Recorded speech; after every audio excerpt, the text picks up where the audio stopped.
I'm very interested to very excited to introduce another two of my favourite people, Martin Bryant from Big Revolution, and Steve Kuncevich from BLM, which is the solicitors. Now, as we all know, the UK government is leading the world in so many ways. One of which is the application of socially conservative web laws, shall we say. And there's something called the Online Harms Act, which is proposed, which seeks to make the UK the safest place in the world to use the internet. And to discuss whether that's a good or a bad thing, I'm going to hand over now to Steve and Martin.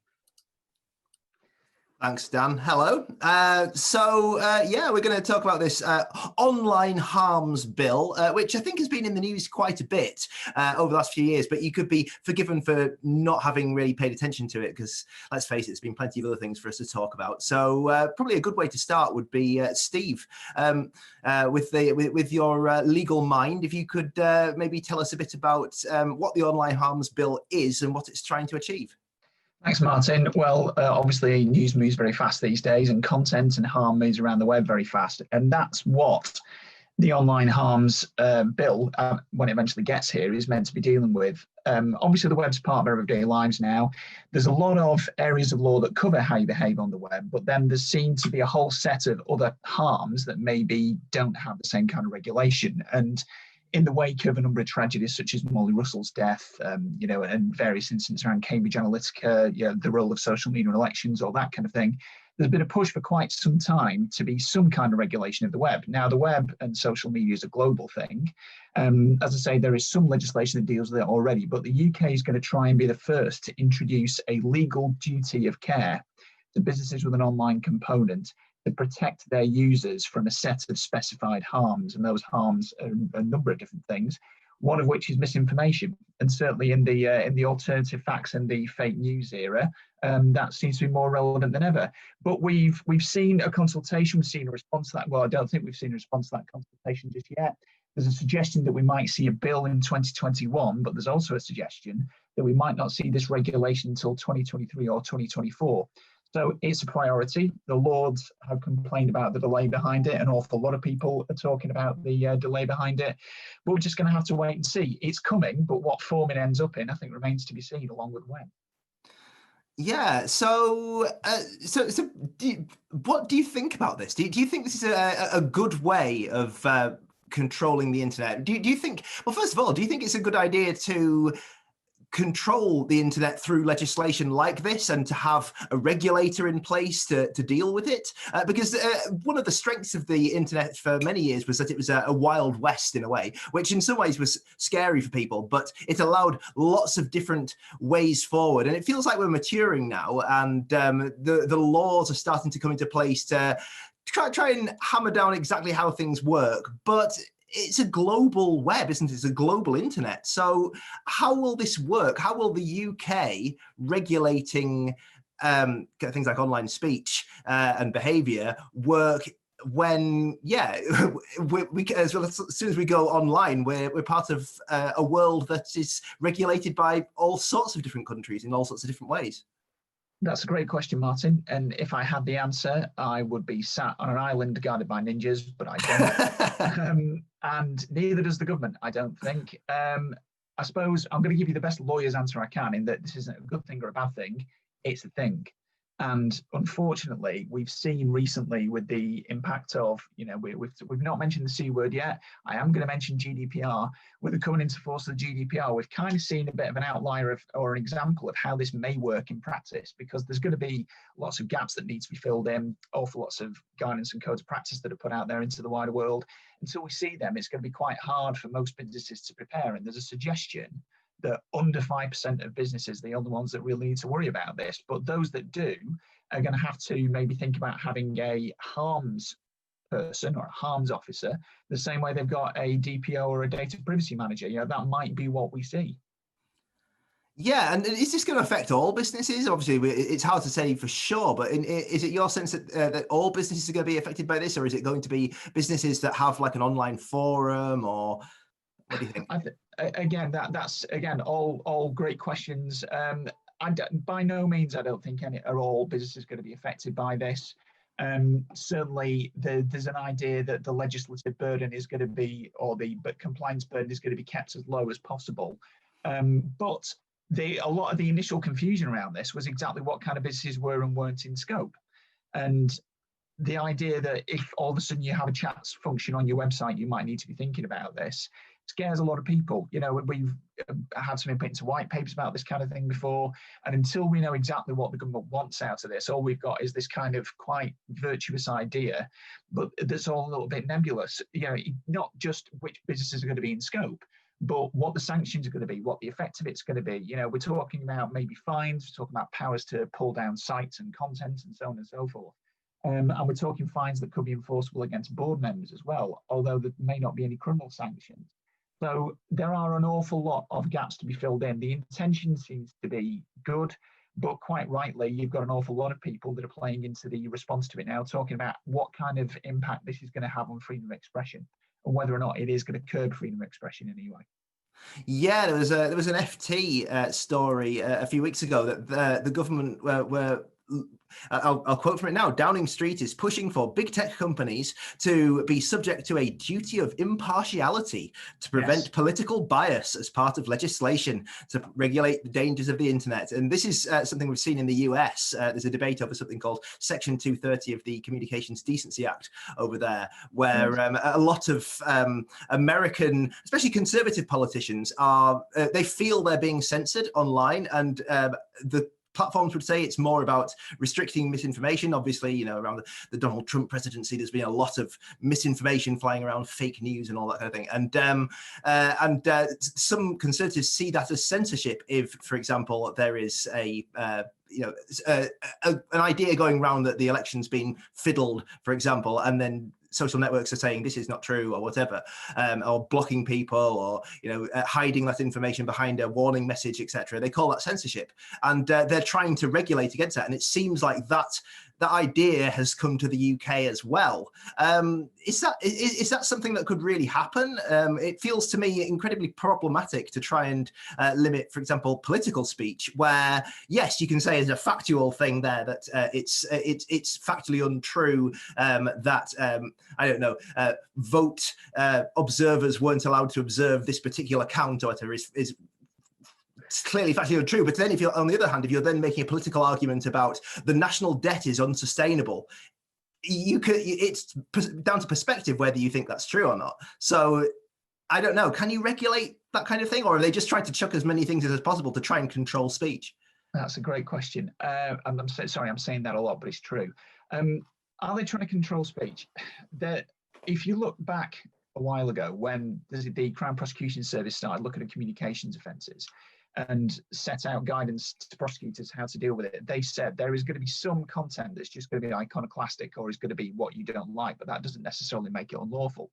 And that's one of the issues here. I mean, there's plenty of criminal law, and that criminal law is being updated as well by the Law Commission as we speak. So that's going to talk about what you can and can't say to each other on social media.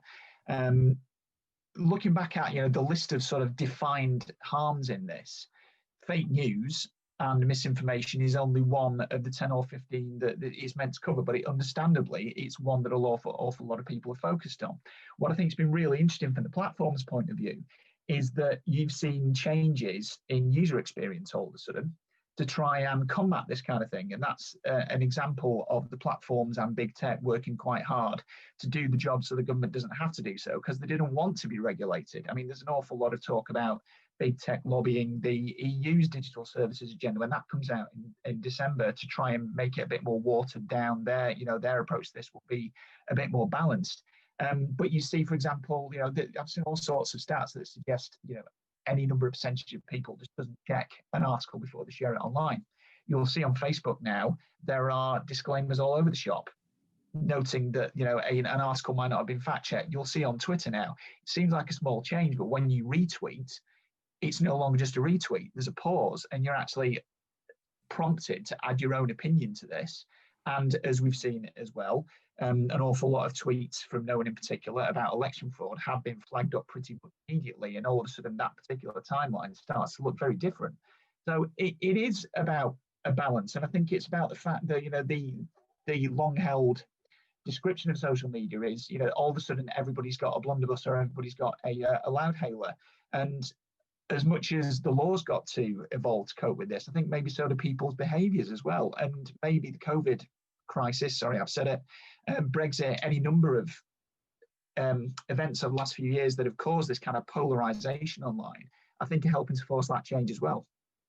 Yeah, you mentioned the tech companies didn't want to be regulated. We have seen from Mark Zuckerberg, the CEO of Facebook, him actually saying, we don't mind being regulated. Regulation is good. And it's an example of how when companies get to a certain size, they then say, well, actually, no, we're fine being regulated, because basically they're big enough to take on whatever burden the regulation gives them. So if this online harms bill is quite strenuous to them in terms of things they have to suddenly start doing to comply with it, then they're big enough to cope with it. But also they know that they're maybe smaller competition that's just starting, and the new startups that are going to try and challenge Facebook. This is a great way to keep them down, because suddenly they might have far more compliance issues trying to keep up with this new legislation than they would.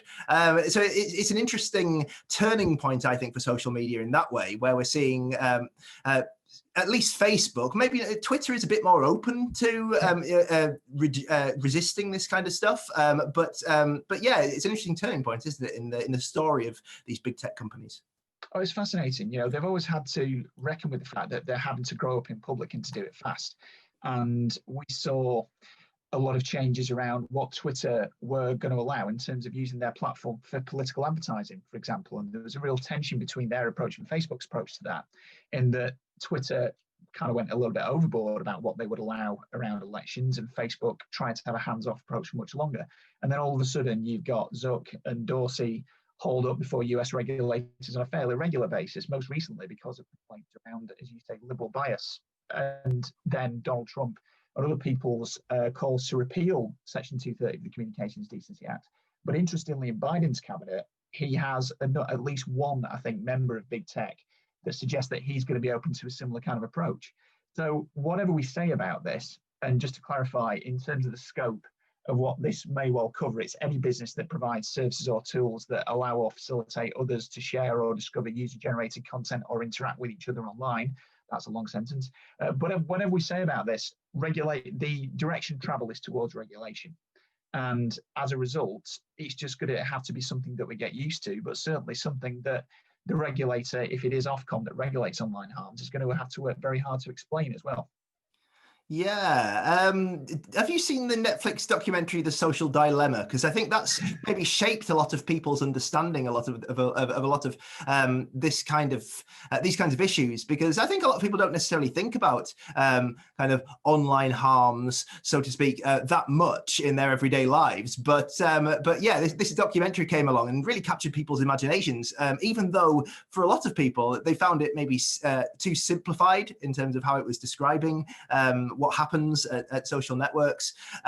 So yeah, what did you make of that? And do you think it's a useful way of understanding the debate, or is it maybe too simplified? I thought it was a really great documentary, or I thought it was maybe an hour and a half of really great documentary and half an hour of really terrible shoehorned in acting pieces to try and make it seem relatable. You've got to get it. People are smart, and I think I watched that back to back with The Great Hack one day because I want to be cheered up about the state of the social world. But I think this raises wider issues, doesn't it? Around, if you don't pay for a service, then you are the commodity in your personal data and your identity, and what you're doing to stay online is the trade-off for that. The simple way of looking at it is, a lot of people don't object to getting recommendations from Amazon for stuff to buy, because they know they're going to buy it anyway. A lot of people, arguably, depending upon who you believe about this, will accept their privacy being impinged upon for a richer experience. So it's definitely worth a watch, and it's a real eye opener when it starts talking about how social media, and I think echo chambers as well, can start to affect your behaviour without you realising it.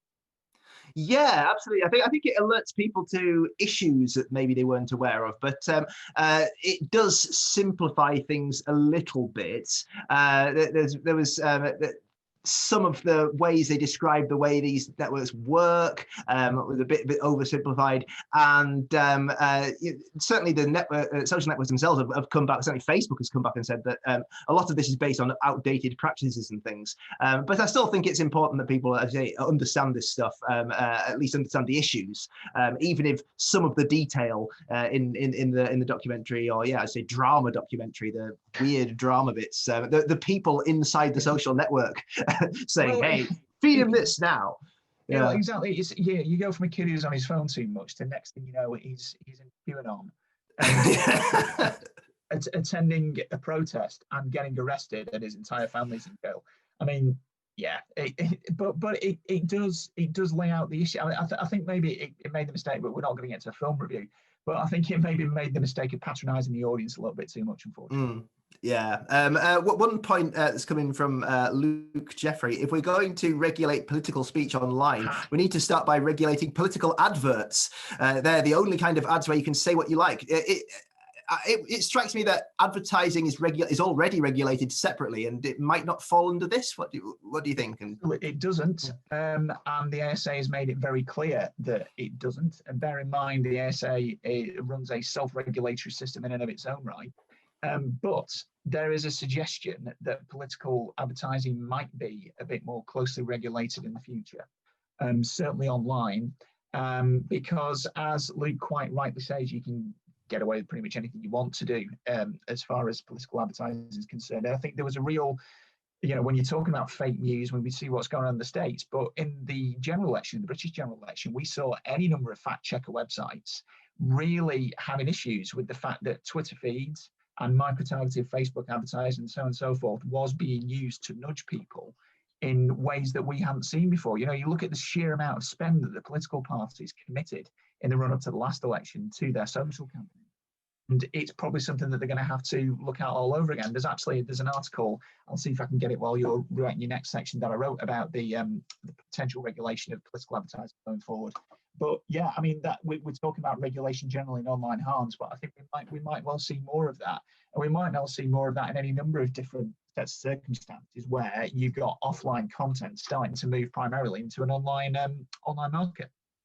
We mentioned near the start about GDPR, and I suppose there's a parallel in this, in that it's something that businesses will have to get ready for, and there'll be a new bulk of regulation that they'll have to think about, and they might have to have an officer and things. But one thing I found about GDPR is everyone rushed to get ready for it, and then in the wake of that, there's not exactly been many fines issued. We've had some big ones, British Airways, Marriott, for example, but it's not like small businesses are getting clobbered by the Information Commissioner's Office. They're down the road in Wilmslow, and they've got their hands full with these big cases. Do you think this will be another one where it's a case of, oh yes, you're supposed to follow the rules, but actually chances are, if you fly under the radar, you won't actually get a fine? You may, depending upon people's opinion, I think, and I'm going to try not to mention the four-letter acronym too often. Data protection, I think, for a long time, from 2000, when the 98 Act came, 2001, when the 98 Act came into force, saw privacy as something that would be nice to comply with. And there's actually been a legislative framework around privacy and data protection for years and years and years. And so people kind of knew what to expect when the GDPR came in. They just knew that the volume was going to be turned up and the sanctions were going to increase. This, I think, is a little bit different, because when you talk about a legal duty of care, that's normally something that comes about through years and years of court decisions where judges sort of build it incrementally over time. This is a new duty of care to prevent harm that's been introduced in one fell swoop by a piece of legislation. And as such, GDPR was the great unsubscribe tool that nobody ever wanted. You had loads of panic emails saying, please come back to us or we can never speak to you ever again. And there's been a couple of years since GDPR came into force where we haven't seen these massive fines, but they are starting to happen now. The biggest fine, I think, to date handed out was against Google in the EU by the French privacy regulator, over the fact that when you buy an Android phone, you're forced to set up a Google account, and to get to a privacy policy, you have to click about 10 or 12 times. That was 50 million euros. And we've seen some significant UK and EU fines since then. Interestingly, we saw one against Ticketmaster recently for not properly assessing the risks of a chatbot. So it takes a while before the regulators get their feet under them and have, you know, enough reasons to go after somebody. And they do look for examples. But in the case of the GDPR, the ICO gave people time to get up to speed. And I would imagine that Ofcom, or whoever the regulator is going to have to do something pretty similar. You may see lots and lots of scramble to comply. You may see lots and lots of consultants coming out of the woodwork saying, well, we can help you comply with this. But how it looks in reality, maybe 18 months, 2 years down the line, might be a little bit different. Okay, well, we're going to have to wrap it up now, but just before we do, when do you think people will have to start thinking about this? Obviously, it's not all decided on yet, but is there a timeline? Well, that's great. Again, that's another great question, Martin. There is a timeline. We're meant to see the draft legislation this year. Unfortunately, the current timeline is that the online harms legislation may not be anywhere near coming into force until 2023 or 2024. But what I would say is, where you've got an awful lot greater instance of people being willing to sue online businesses generally, certainly for data breaches, if they can see that this might be coming, you know, there will be a whole cottage industry around civil claims around this to get to grips with. It's worth looking at insurance. It's worth looking at whether or not you need to have all these online elements of your business running, and whether or not they're that much of a risk. It's like everything else, like health and safety, like data protection. It's a risk assessment, and there's no reason that risk assessment can't start now, because I think it draws out wider issues than we may see in this legislation. Okay, well, so a lot to think about there. I would just like to apologise before we finish that I had this fancy mic set up in front of me and it stopped working one moment before we started. So I've been using my laptop mic instead, but never mind. But yeah, interesting stuff. Well, thanks a lot. Thank you. Thanks, guys. Thank you, Martin and Steve. Really, really fascinating. Yeah, I think it remains to be seen if the implementation goes as well as GDPR and everything else the government does. Then I'm looking forward to a really good law. We're not shedding any tears over it just yet, Dan. Good. So thank you again, Steve and Martin.